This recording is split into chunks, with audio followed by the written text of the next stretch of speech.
I got an ask on my Tumblr, and I answered it, but now I want to make a whole video about it. Right? It says, how do you get over somebody who you never truly dated? Let's do it. I've done the almost thing a lot recently. The almost thing is like my thing right now, so you could call me an expert here.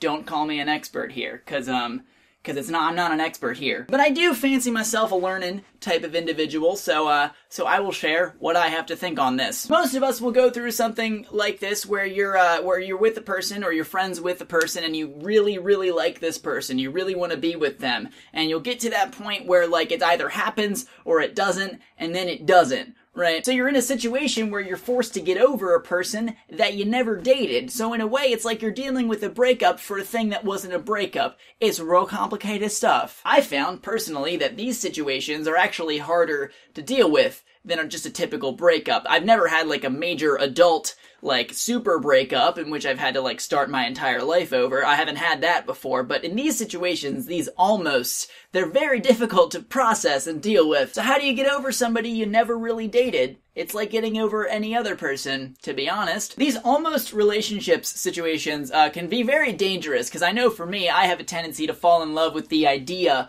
of a relationship or the idea of a person, not the actual person themselves. So like while I may actually like this person in real life, I go from step 1 to step 4 of being just head over heels crazy about this person. And to be honest, I'm not really crazy about this person. I'm kind of crazy about my projections of what I want this person to be for me. This is toxic. That's toxic. It's real toxic. Because that's not how it works. Any kind of relationship, a friendship, a lovey, put your face together relationship, it's a process. It's a mutual thing where one party doesn't get to decide where the whole situation goes. It's both together, it's a team, it's a partnership. So that's kind of step number 1 in getting over this, is sort of acknowledging what actually went down in this situation, this series of events, what actually you were feeling in that moment. Now, you may have actually liked this person, and to be honest, you're probably gonna still like this person. You don't just get over people, I've found in my experience. It just doesn't happen that way. What does happen is you keep moving forward, you keep doing your life thing, and eventually it stops hurting as much as it did because you get used to it. You know, if you cut yourself real bad on the arm, it's not just gonna completely heal over and you've got a perfectly good new arm. If it's a bad enough hurt, if you're hurt enough, it's gonna be a scar, and that's gonna be with you for the rest of your life. And it's the same way when you're dealing with people hurting you too. And much like our bodies and our physical wounds, our mental scars, they don't define the entire picture, they just contribute a small part to the greater sort of image of who you are as a person. So that's kind of part 2 to this, is just give it time. Just keep moving forward, keep working, try and focus on getting a little better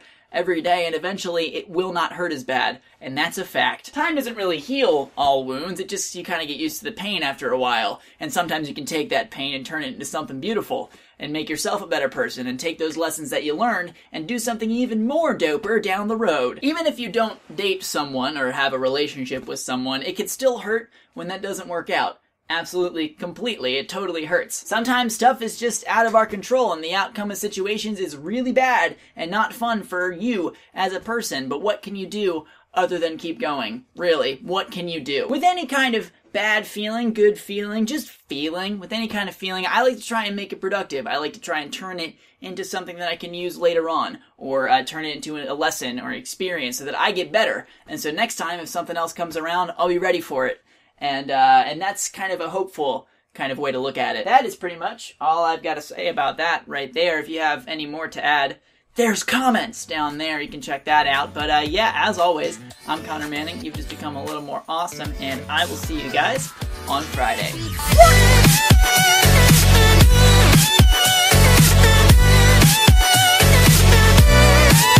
Hi friends, how are you doing right now? I hope everyone's doing okay, because this time of year can be stressful in a lot of different ways, and that makes it even more stressful. There's like 5 different kinds of stress happening, so I hope that's going well for you, and I hope that if you're in a place and it's a snowy place, I hope some nice snow is happening. If you're maybe in the southern hemisphere, I hope summers kick ass. I'm really jealous of you, but it's fine.